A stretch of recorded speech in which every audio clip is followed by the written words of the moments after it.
ಸುಸ್ವಾಗತ.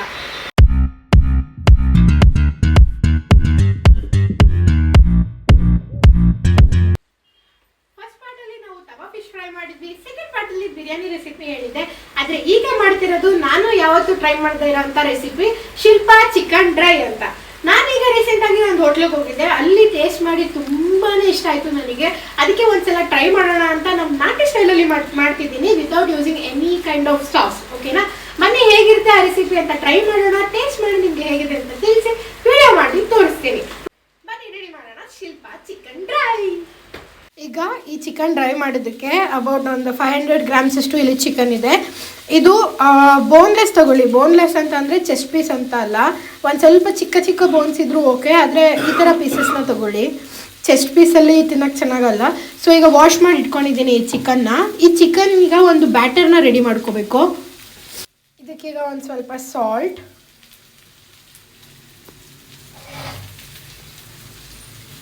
ಇದಕ್ಕೊಂದು ಸ್ವಲ್ಪ ಆರಿಗ್ಯಾನೋ ಹಾಕೋತಾ ಇದ್ದೀನಿ. ಸ್ವಲ್ಪ ಪೆಪ್ಪರ್ ಪೌಡರ್ ಇದ್ರೆ ಹಾಕೊಳ್ಳಿ, ಇಲ್ಲ ಅಂದರೆ ಆರಿಗ್ಯಾನೋ ಇಲ್ಲ ಅಂದರೆ ಒಂದು ಸ್ವಲ್ಪ ಪೆಪ್ಪರ್ ಪೌಡರ್ ಬೇಕಾದ್ರೆ ಹಾಕೊಳ್ಳಿ. ಒಂದು 2 ಸ್ಪೂನ್ಸ್ ಅಷ್ಟು ಕಾರ್ನ್ಫ್ಲವರ್ ಹಾಕೊಳ್ಳಿ. ಮೈದಾ ಹಾಕೋತಾರೆ, ನಾನು ಮೈದಾ ಬೇಡ ಅಂತ ಕಾರ್ನ್ಫ್ಲವರ್ ಹಾಕೋತಾ ಇದ್ದೀನಿ. ಒಂದು ಸ್ವಲ್ಪ ಶುಂಠಿ ಬೆಳ್ಳುಳ್ಳಿ ಪೇಸ್ಟ್, ಯಾಕಂದರೆ ಆಮೇಲೆ ಫ್ರೈ ಮಾಡುವಾಗಲೂ ನಾವು ಶುಂಠಿ ಬೆಳ್ಳುಳ್ಳಿ ಪೇಸ್ಟ್ ಹಾಕೋತೀವಿ, ಅದಕ್ಕೆ ಈಗ ಒಂದು ಸ್ವಲ್ಪ ಹಾಕೊಳ್ಳಿ. ಇದನ್ನು ಒಂದು ಥಿನ್ ಬ್ಯಾಟರ್ ಆಗಿ ರೆಡಿ ಮಾಡ್ಕೋಬೇಕು. ಅಂದರೆ ಒಂದು ಸ್ವಲ್ಪ ಈ ಬಜ್ಜಿಗೆಲ್ಲ ಕಲಿಸ್ಕೋತೀವಲ್ಲ ಆ ಥರ ನೀರು ಹಾಕ್ಕೊಂಡು ರೆಡಿ ಮಾಡ್ಕೊಳ್ಳಿ, ಕಲಿಸ್ಕೊಳ್ಳಿ. ಸ್ವಲ್ಪನೇ ನೀರು ಹಾಕ್ಕೊಂಡು ಎಣ್ಣೆಗೆ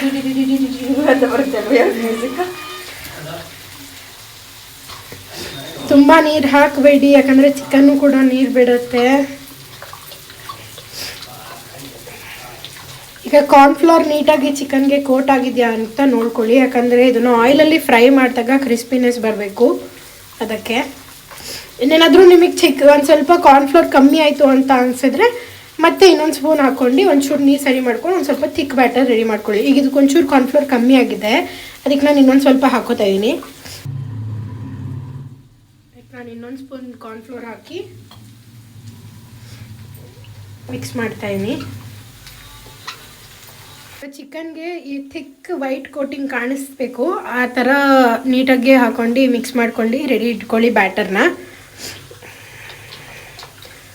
ಈಗ ಇದು ರೆಡಿ ಇದೆ, ಇದನ್ನ ಒಂದು 10 ಮಿನಿಟ್ಸ್ ಹಾಗೆ ಒಂದು ಸೈಡಲ್ಲಿ ಬಿಡಿ. ಇವಾಗ ಒಂದು ಬಾಣಲಿಲಿ ಎಣ್ಣೆನ ಹಾಕ್ಕೊಂಡು ಲೋ ಫ್ಲೇಮಲ್ಲಿ ಮೀಡಿಯಮ್ ಫ್ಲೇಮಲ್ಲಿ ಕಾಯಿಸ್ಕೊಳ್ಳಿ. ಇಲ್ಲಿ ನನ್ನ ಶ್ಯಾಡೋ ಕಾಣ್ತಿದೆ ಎಣ್ಣೆಲಿ. ಇವಾಗ ಒಂದು ಜಾರಿಗೆ ಒಂದು ಸ್ವಲ್ಪ ಕಾಯಿ ತುರಿ, ಒಂದು ಸ್ವಲ್ಪ ತೊಳೆದು ಹೆಚ್ಚಿಟ್ಕೊಂಡಿರೋವಂಥ ಪುದೀನ, ಒಂದು 4 ಕಾಳು ಮೆಣಸು ಹಾಕ್ಕೊಂಡಿದ್ದೀನಿ, ಒಂದು ಸ್ವಲ್ಪ ತೊಳೆದಿರೋವಂಥ ಸಾಂಬಾರು ಸೊಪ್ಪು, 2 ಹಸಿಮೆಣಸಿನ್ಕಾಯಿ, ಒಂದು ಸ್ವಲ್ಪ ಜೀರಿಗೆ. ಈಗ ಇದಿಷ್ಟು ಸ್ವಲ್ಪ ದಪ್ಪ ಗ್ರೈಂಡ್ ಮಾಡ್ಕೊಳ್ಳೋಣ. ಈ ಕಾಯಿ ಏನಿದೆ ಅದು ಫುಲ್ ಫೈನ್ ಪೇಸ್ಟ್ ಆಗಬಾರ್ದು, ಸ್ವಲ್ಪ ತೆರೆದೇ ಇರಬೇಕು, ಆ ಥರ ಪೇಸ್ಟ್ ಮಾಡ್ಕೊಳ್ಳಿ. ಈಗ ಎಣ್ಣೆ ಕಾದಿದೆ. ಈಗ ನಾವು ಆಲ್ರೆಡಿ ಕಾರ್ನ್ಫ್ಲವರ್ ಮತ್ತು ಆರಿಗ್ಯಾನೋ ಮತ್ತು ಉಪ್ಪು ಹಾಕಿ ಏನು ಮಿಕ್ಸ್ ಮಾಡ್ಕೊಂಡಿದ್ವಿ, ಇದನ್ನು ಇದಕ್ಕೆ ಹಾಕಿ ಡೀಪ್ ಫ್ರೈ ಮಾಡ್ಕೋಬೇಕು.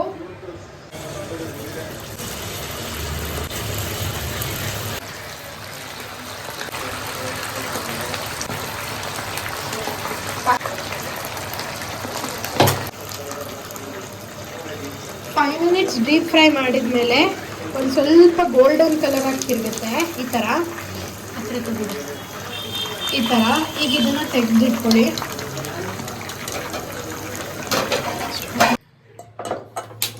ನಾನು ಆಗಲೇ ಡೀಪ್ ಫ್ರೈ ಮಾಡಿದ್ನಲ್ಲ, ಅದೇ ಬಾಣಲಿಗೆ ಒಂದು ಸ್ವಲ್ಪ ಆಯಿಲ್ ಉಳಿಸ್ಕೊಂಡು ಬಾಕಿ ಎಕ್ಸೆಸ್ ಆಯಿಲ್ನೆಲ್ಲ ಸಪ್ರೇಟಾಗಿ ತೆಕ್ಕೊಂಡಿದ್ದೀನಿ. ಇದು ಆಲ್ರೆಡಿ ಆಯಿಲ್ ಹೀಟಲ್ಲೇ ಇದೆ. ಸೊ ಇದಕ್ಕೆ ಸ್ಲೈಸ್ ಆಗಿ ಕಟ್ ಮಾಡ್ಕೊಂಡಿರೋವಂಥ ಮೆಣಸಿನ್ಕಾಯಿ, ಹಸಿಮೆಣಸಿನ್ಕಾಯಿ ಒಂದು 3 ಹಾಕ್ಕೊಂಡಿದ್ದೀನಿ. ನೆಕ್ಸ್ಟು ಕರ್ಬೇವಿನ ಸೊಪ್ಪು, ಹಾಗೆ ಇದಕ್ಕೇನೆ ಪುದೀನ, ತೊಳೆದು ಹೆಚ್ಚಿರೋಂಥ ಪುದೀನ ಹಾಗೆ ಲೈಟಾಗಿ ಥರ ಚಾಪ್ ಮಾಡ್ಕೊಳ್ಳಿ. ಇದಕ್ಕೆ ಫ್ಲೇವರ್ಗೆ ಅಂತ ಕ್ಯಾಪ್ಸಿಕಮ್ ಒಂದೇ ಒಂದು ಹಾಕ್ಕೊಂಡಿದ್ದೀನಿ. ಸೇಮ್ ನಾವು ಚಿಲ್ಲಿ ಚಿಕನ್ಗೆಲ್ಲ ಹೆಂಗೆ ಹೆಚ್ಕೋತೀವಿ ಆ ಥರ ಸ್ವಲ್ಪ ದಪ್ಪಗೆ.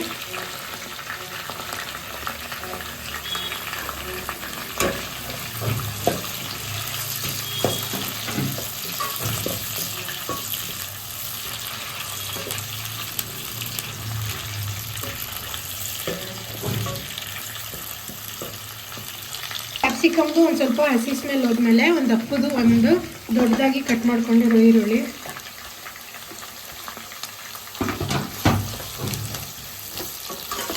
ಈಗ ಈರುಳ್ಳಿ ಬೆಂದಿದೆ, ಹಸಿ ಸ್ಮೆಲ್ ಎಲ್ಲ ಹೋಗಿದೆ. ನಾವು ಆಗಲೇ ರೆಡಿ ಮಾಡ್ಕೊಂಡಿರೋ ಮಸಾಲೆ ಹೇಳಿದ್ನಲ್ಲ ಅದನ್ನ ಈಗ ಇದಕ್ಕೆ ಹಾಕಿ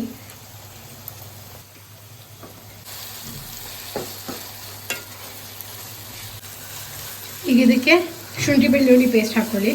ಅದಕ್ಕೆ ಒಂದು 1.5 ಸ್ಪೂನ್ ಶುಂಠಿ ಬೆಳ್ಳುಳ್ಳಿ ಪೇಸ್ಟ್ ಹಾಕೊಳ್ಳಿ.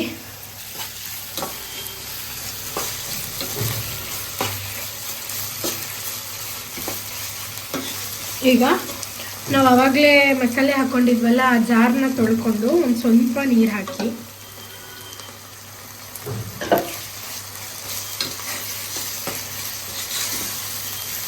ಈಗ ಇದಕ್ಕೆ ಒಂದು ಸ್ವಲ್ಪ ಸಾಲ್ಟ್ ಹಾಕಿ, ಯಾಕಂದರೆ ಆಲ್ರೆಡಿ ಚಿಕನ್ನಿಗೆ ಹಾಕಿರ್ತೀವಿ. ಈ ಮಸಾಲೆಗೆ ಒಂದು ಸ್ವಲ್ಪ ಹಿಡಿಯೋಕ್ಕೆ ಅಂತ ಒಂದು ಚೂರು ಉಪ್ಪು ಹಾಕಿ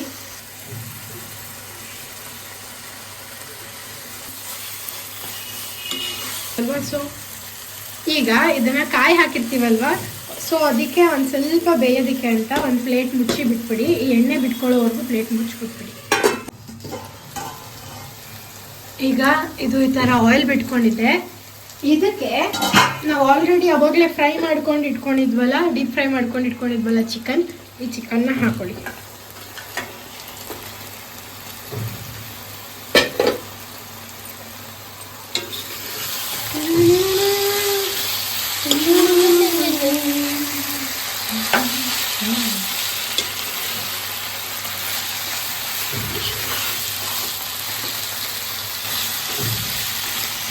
ಈಗ ಚೆನ್ನಾಗಿ ಮಿಕ್ಸ್ ಆಗಿದೆ. ಸೊ ಒಂದ್ಸಲ ಸೈಡೆಲ್ಲ ಟೇಸ್ಟ್ ನೋಡಿ, ಉಪ್ಪು ಕರೆಕ್ಟ್ ಇದೆ ಅಂತಂದರೆ ಬೇಳೆ, ಉಪ್ಪು ಬೇಕು ಅಂದರೆ ಹಾಕ್ಕೊಳ್ಳಿ. ಸಾಂಬಾರ್ ಸೊಪ್ಪಿಂದ ಗಾರ್ನಿಷ್ ಮಾಡಿದರೆ ಮಾಡಿ. ನಾನು ಆಲ್ರೆಡಿ ಮಸಾಲೆಗೆ ಹಾಕಿದ್ದೀನಿ, ಸಾಕು ಅನ್ಕೋತೀನಿ. ಸೊ ಇದು ರೆಡಿ ಆಗಿದೆ. ಆಫ್ ಮಾಡಿ ಎಂಜಾಯ್ ಮಾಡ್ಕೊಳ್ಳಿ.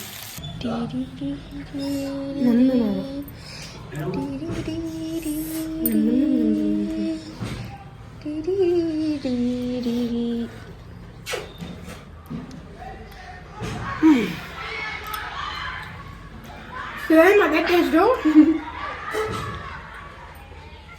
ನಿಜ ಸಕ್ಕತ್ತಾಗಿದೆ. ನೀವು ಒಂದ್ಸಲ ಟ್ರೈ ಮಾಡಿ ತಿನ್ನೋದು. ಇಲ್ಲ ಚೆನ್ನಾಗಿತ್ತು, ಮಾಡಿಬಿಡಿ.